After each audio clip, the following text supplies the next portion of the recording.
मेरे प्यारे बच्चों, आप सबका सत्ता की साझेदारी के क्लास में आप बहुत बहुत स्वागत है। आज हम वैसे तो हमने सत्ता की साझेदारी को बुक से पढ़ा दिया है, लेकिन अब हम सत्ता की साझेदारी को नोट्स से रिवीजन के तौर पर पढ़ने जा रहे हैं, जिससे जितनी बातें हमने किताब में पढ़ी थी क्या क्या हमें जानना या याद रखना ज़रूरी है, वो बातें आज हम यहाँ करेंगे। आप सबको एक बात बताना था, हमने पहला लेक्चर छूट गया था, वो किसी कारण वह डिलीट हो गया था, तो हमने पहले लेक्चर के रूप में दूसरा अपलोड हो गया था बाय मिस्टेक, तो इसके लिए क्षमा चाहेंगे। ये जो लेक्चर आज आएगा ये पहला है और पहले वाले को दूसरा मान लेना है, ठीक है, और दूसरे वाले को पहला। तो ये आप सबको पता रहे इसलिए मैं बता दे रहा हूँ। चलिए आइए हम पढ़ते हैं सत्ता की साझेदारी क्या होता है। तो सत्ता की साझेदारी ऐसी शासन व्यवस्था होती है जिसमें समाज के प्रत्येक समूह समुदाय की क्या होती है, भागीदारी होती है। तो सत्ता की साझेदारी ऐसी शासन व्यवस्था है जिसमें समाज के प्रत्येक समूह और समुदाय की क्या होती है, भागीदारी। सत्ता की साझेदारी ही लोकतंत्र का मूल मंत्र है। तो सत्ता की साझेदारी ही लोकतंत्र का क्या मूल मंत्र है। लोकतांत्रिक सरकार में प्रत्येक नागरिक की हिस्सेदारी होती है, जो भागीदारी के द्वारा संभव हो पाती है। आगे, लोकतांत्रिक शासन व्यवस्था में नागरिकों के पास इस बात का अधिकार रहता है कि शासन के तरीकों के बारे में उनसे क्या ली जाए, सलाह ली जाए। ये अधिकार रहता है नागरिकों के पास। तो आप सब जैसा कि समझ पा रहे हो सत्ता की साझेदारी क्या है। पूछा जाए सत्ता की साझेदारी किसे कहते हैं, तो आपको बताना है सत्ता की साझेदारी ऐसी शासन व्यवस्था होती है जिसमें समाज के प्रत्येक समूह और समुदाय की क्या होती है, भागीदारी। सत्ता की साझेदारी ही लोकतंत्र का क्या है, मूल मंत्र। तो लोकतांत्रिक सरकार में प्रत्येक नागरिक की हिस्सेदारी होती है, जो भागीदारी द्वारा संभव हो पाती है। लोकतांत्रिक शासन व्यवस्था में नागरिकों के पास इस बात का अधिकार रहता है कि शासन के तरीकों के बारे में उनसे सलाह ली जाए। आगे, जब किसी शासन व्यवस्था में हर सामाजिक समूह और समुदाय की भागीदारी सरकार में होती है तो इसे ही क्या कहते हैं, सत्ता की साझेदारी। लोकतंत्र का मूल मंत्र है सत्ता की साझेदारी। किसी भी लोकतांत्रिक सरकार में हर नागरिक का हिस्सा होता है, यह हिस्सा भागीदारी के द्वारा संभव हो पाता है। इस प्रकार की शासन व्यवस्था में नागरिकों को इस बात का अधिकार होता है कि शासन के तरीकों के बारे में उनसे क्या ली जाए, सलाह ली जाए। तो आप सबको क्लियर हो रहा होगा। आगे हम लोग देखते हैं सत्ता की साझेदारी क्यों जरूरी है नहीं, सत्ता की साझेदारी क्यों जरूरी है। तो सत्ता की साझेदारी क्यों जरूरी देखते हैं हम लोग। इसके लिए अलग अलग सिद्धांत है, तर्क हैं।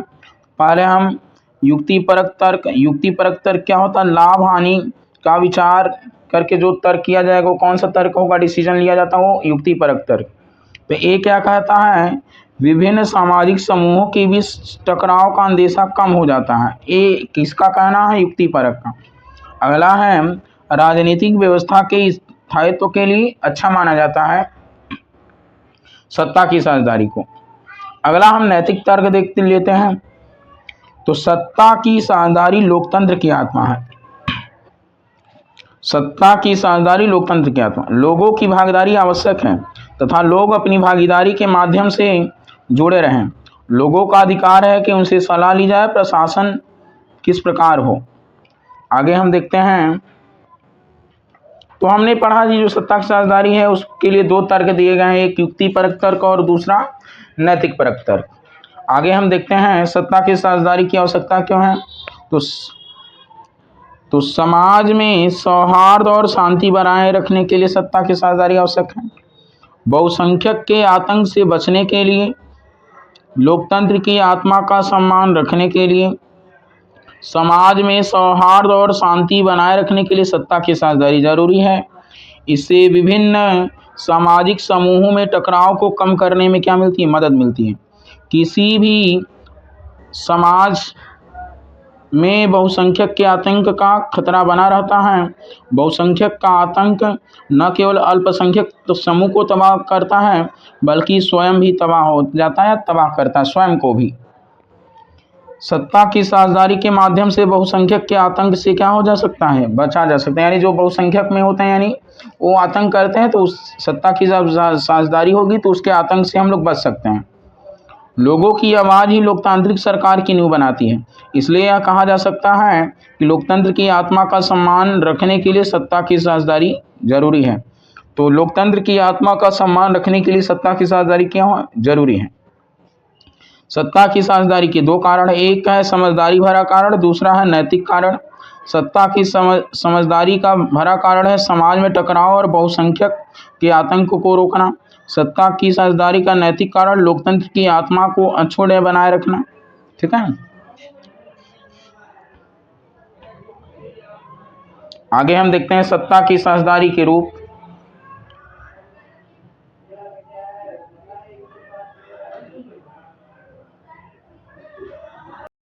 देखते हैं हम लोग सत्ता की साझेदारी के रूप। तो अब देखिए सत्ता की साझेदारी के रूप, सत्ता की साझेदारी के रूप शासन के विभिन्न अंगों के बीच सत्ता का बंटवारा। सत्ता के विभिन्न अंग हैं, विधायिका, कार्यपालिका और न्यायपालिका। इन अंगों के बीच सत्ता के बंटवारे से ये अंग एक ही की स्तर पर रहकर अपनी शक्तियों का प्रयोग करते हैं। इस तरह के बंटवारे को सत्ता का क्षैतिज बंटवारा कहते हैं। यानी जो विधायिका, कार्यपालिका और न्यायपालिका में जो सत्ता का विभाजन है या विभिन्न अंग हैं, इसे हम सत्ता का क्षैतिज बंटवारा या वितरण कहते हैं। इस तरह के बंटवारे से यह सुनिश्चित किया जाता है किसी भी एक अंग के पास असीमित शक्ति नहीं रहती है। इससे विभिन्न संस्थानों की भी शक्ति का संतुलन क्या होता है, बना रहता है। यानी जो विभिन्न अंग हैं उनको अलग अलग शक्तियां बांटी गई हैं, किसी एक संस्था के पास सारी शक्तियां नहीं होती हैं। सत्ता के उपयोग का अधिकार कार्यपालिका के पास होता है, लेकिन कार्यपालिका संसद के अधीन होती है। तो कार्यपालिका किसके अधीन होती है? संसद के। संसद के पास कानून बनाने का अधिकार होता है, लेकिन संसद को जनता को जवाब देना होता है। न्यायपालिका स्वतंत्र रहती है। न्यायपालिका यह देखती है कि विधायिका और कार्यपालिका द्वारा सभी नियमों का सही ढंग से पालन हो रहा है या नहीं। तो कौन देखता है सभी नियमों का सही ढंग से पालन हो रहा है या नहीं? तो कौन देखेगा? न्यायपालिका। आगे हम पढ़ते हैं विभिन्न स्तरों पर सत्ता का बंटवारा। तो भारत एक विशाल देश है। इतने बड़े देश में सरकार चलाने के लिए सत्ता का विकेंद्रीकरण जरूरी हो जाता है। हमारे देश में सरकार दो मुख्य स्तर होते हैं, एक केंद्र सरकार, दूसरा राज्य सरकार। पूरे राष्ट्र की जिम्मेदारी केंद्र सरकार पर होती है और तथा गणराज्य की विभिन्न इकाइयों की जिम्मेदारी राज्य सरकारें लेती हैं। दोनों के अधिकार क्षेत्र में अलग अलग विषय होते हैं, कुछ विषय साझा लिस्ट में रहते हैं। सामाजिक समूहों की भी सत्ता का बंटवारा हमारे देश में विविधता भरी पड़ी है। इस देश में अनगिनत सामाजिक, हमारे भारत देश में सामाजिक समूह है, भाषाई समूह है, धार्मिक समूह, जाति समूह अनगिनत हैं। इन विविध समूहों के बीच सत्ता का बंटवारा जरूरी हो जाता है। इस प्रकार के बंटवारे का उदाहरण है समाज के पिछड़े वर्ग को लोगों को मिलने वाला आरक्षण। यानी जो समाज से मुख्य धारा में नहीं है तो उनको मुख्य धारा में लाने के लिए आरक्षण की व्यवस्था की गई है हमारे संविधान में। इस प्रकार के आरक्षण से पिछड़ा वर्ग सरकार में ही प्रतिनिधित्व सुनिश्चित किया जाता है। तो आइए हम अब इसके आगे हम देखते हैं विभिन्न प्रकार के दबाव समूहों की भी सत्ता का बंटवारा। तो राजनीतिक पार्टियों की भी सत्ता का बंटवारा। सबसे बड़ी राजनीतिक पार्टियां, सबसे बड़े राजनीतिक गठबंधन को सरकार बनाने का क्या मिलता है? मौका मिलता है। इसके बाद जो पार्टियां बच जाती हैं उनसे विपक्ष बनता है। जैसे इस बार जो मोदी जी बने हैं, जैसे विपक्ष में कांग्रेस है और भाजपा और अन्य दलों से गठबंधन करके सरकार बनी है, आप सबको पता होगा। विपक्ष की जिम्मेदारी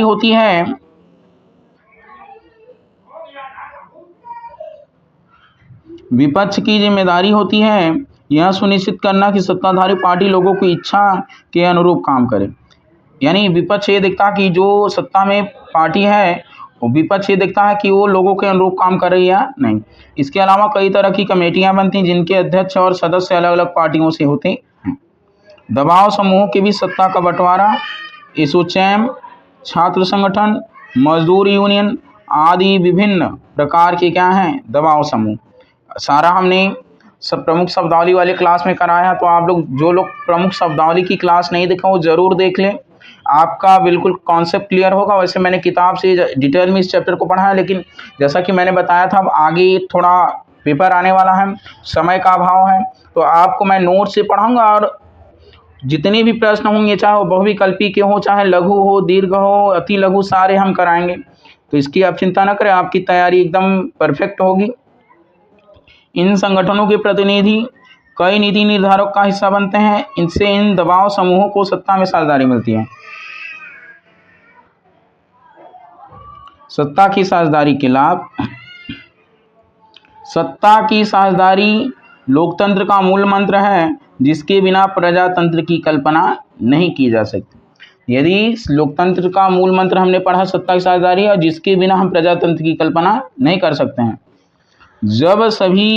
जब देश सभी लोगों को देश की प्रशासनिक व्यवस्था में भागीदारी बनाया जाता है, तो देश और भी क्या होता है, मजबूत होता है। जब बिना किसी भेदभाव के सभी जातियों के हितों को ध्यान में रखा जाता है और उनकी भावनाओं का आदर किया जाता है, तो किसी भी प्रकार के संघर्ष की संभावना क्या हो जाती है, समाप्त हो जाती है, तथा देश प्रगति के पथ पर क्या होता है, अग्रसर। सत्ता की साझेदारी अपना के विभिन्न समूहों के बीच आपसी टकराव तथा गृह युद्ध की संभावना को क्या किया जा सकता है, समाप्त किया जा सकता है। ये आप सबको समझ में आ रहा होगा बातें। अब आगे हम देखेंगे बेल्जियम के समाज की जाति बनावट, फिर श्रीलंका के समाज की जाति बनावट, ये सब हम देख लेते हैं। ठीक है, तो आगे हम देखते हैं बेल्जियम के समाज की जाति बनावट। ठीक है, तो बेल्जियम यूरोप का एक छोटा सा क्या है, देश है, जिसकी आबादी हरियाणा से भी अधिक है, परंतु इसके समाज की बनावट बड़ी जटिल है। इसमें रहने वाले 59% लोग डच भाषा बोलते हैं, 40% फ्रेंच, 1% क्या बोलते हैं, डच। ठीक है, हमने बताया था फ्लेमिश क्षेत्र, वेलोनिया क्षेत्र में रहने वाले लोग। और लेकिन राजधानी में 80% आबादी फ्रेंच की है। ठीक है, राजधानी में 80% जो फ्रेंच भाषी हैं, 20% क्या है, डच भाषी। ठीक है, अल्पसंख्यक फ्रेंच भाषी लोग तुलनात्मक रूप से समृद्ध और ज़्यादा ताकतवर रहे हैं। जो ये फ्रेंच है अल्पसंख्यक है, किनका बहुसंख्यक है बेल्जियम में, तो डच वाले बेल्जियम में बहुसंख्यक में हैं और फ्रेंच वाले अल्पसंख्यक। लेकिन जो अल्पसंख्यक हैं वहाँ बेल्जियम में, वो तुलनात्मक रूप से ज़्यादा समृद्ध और ताकतवर हैं।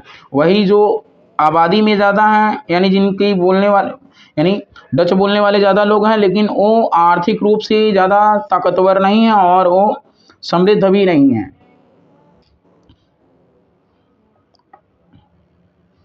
आगे देखते हैं हम लोग बेल्जियम की समझदारी। तो बेल्जियम की समझदारी, ऐसे भाषाई विविधताओं कई बार सांस्कृतिक और राजनीतिक झगड़े का कारण बन जाती हैं। बहुत बाद में जाकर आर्थिक विकास और शिक्षा का लाभ पाने वाले डच भाषी लोगों को इस स्थिति से नाराजगी थी। यानी उन लोगों को तो बताया, जैसे कि मैंने, डच बोलने वालों ज़्यादा थे, पर वो आर्थिक रूप से समृद्ध नहीं थे, वो ताकतवर भी नहीं थे और उनको ज़्यादा सुविधाएं नहीं थी उनके पास, उनको शिक्षा पाने का लाभ भी नहीं मिल पा रहा था। ठीक है, इससे वो नाराज थे। इसके चलते 1950-1960 के दशक में फ्रेंच और डच बोलने वाले समूहों के बीच तनाव बढ़ने लगा। डच भाषा बोलने वाले देश में बहुमत में थे, परंतु राजधानी ब्रुसेल्स में अल्पमत में थे। परंतु बेल्जियम के लोगों ने एक नवीन प्रकार की शासन पद्धति अपनाकर सांस्कृतिक विविधताओं, क्षेत्रीय अंतरों से होने वाले आपसी मतभेदों को क्या किया, दूर किया। 1970 से 1993 के बीच बेल्जियम ने अपने संविधान में 4 संशोधन सिर्फ इसलिए किए ताकि देश में किसी को बेगानेपन का एहसास न हो। सभी मिलजुल कर सारा विश्व बेल्जियम की समझदारी का क्या दे, दाद देता है। ठीक है, आप सबको समझ में आ रहा होगा जितनी बातें बताई जा रही हैं आप सबको।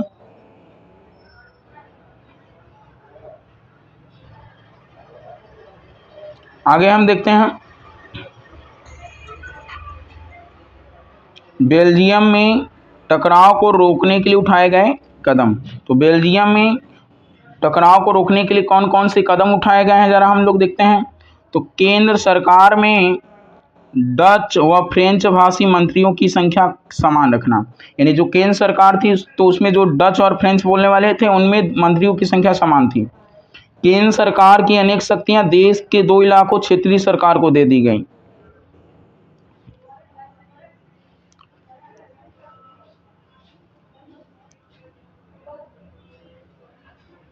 आगे ब्रुसेल्स में अलग सरकार है, इसमें दोनों समुदायों का प्रतिनिधित्व दिया गया।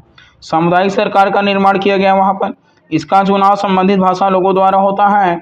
इस सरकार के पास सांस्कृतिक, शैक्षिक और भाषाई संबंधी क्या होती हैं, शक्तियाँ होती हैं।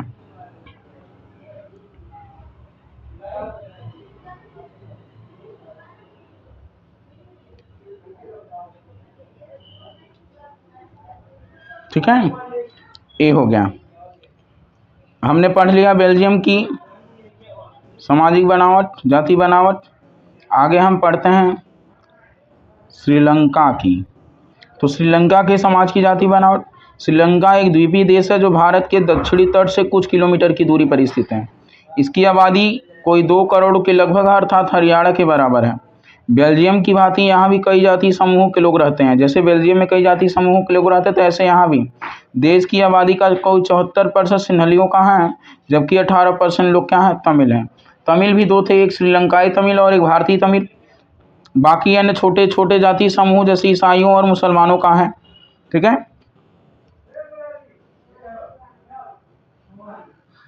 आगे देखते हैं हम लोग श्रीलंका में टकराव। तो श्रीलंका में टकराव ऐसे हम लोग पढ़ा है कि जिस तरह की व्यवस्था बेल्जियम में कहे तो उस प्रकार की व्यवस्था श्रीलंका में नहीं हुई, जिससे यहाँ पर टकराव की संभावना ज़्यादा बनी रही। तो देश युद्ध पूर्वी भागों में तमिल लोग अधिक हैं, जबकि देश के बाकी हिस्सों में सिंहली लोग बहुसंख्या में हैं। यदि श्रीलंका के लोग चाहते तो वे भी बेल्जियम की भांति अपनी जातीय मसले का कोई उचित हल निकाल सकते थे, परंतु वहाँ के बहुसंख्यक समुदाय अर्थात सिंहलियों ने अपने बहुसंख्यक को दूसरों पर थोपने का क्या किया, प्रयत्न किया, जिससे वहाँ गृह युद्ध शुरू हो गया और आज तक थमने का नाम नहीं ले रहा है। तो आज हम लोग यहीं तक पढ़ते हैं। बाकी जैसा कि मैंने बताया है आपको, जो ऑलरेडी अपलोड हो चुका है यूट्यूब पर चैनल पर, वो जो लेक्चर नंबर 1 से वो 2 का है, और जो अभी जाएगा ये लेक्चर ए पार्ट 1 वैसे 2 तो लिखा रहेगा लेकिन ए 1 है, तो आप लोग समझ लीजिएगा। इसके आगे कल हम जितने भी इस अध्याय से संबंधित बहुविकल्पी प्रश्न होंगे सारे बहुविकल्पी कराएंगे। बहुविकल्पी के बाद आपको जितने भी अति लघु दीर्घ सारे प्रश्नों को मैं कराऊंगा। तो आप सबको आशा है समझ में आ रहा होगा। अगर समझ में आए तो ज़रूर कमेंट करें, लाइक करें, शेयर करें। धन्यवाद आप सबका, बहुत बहुत आभारी हूँ।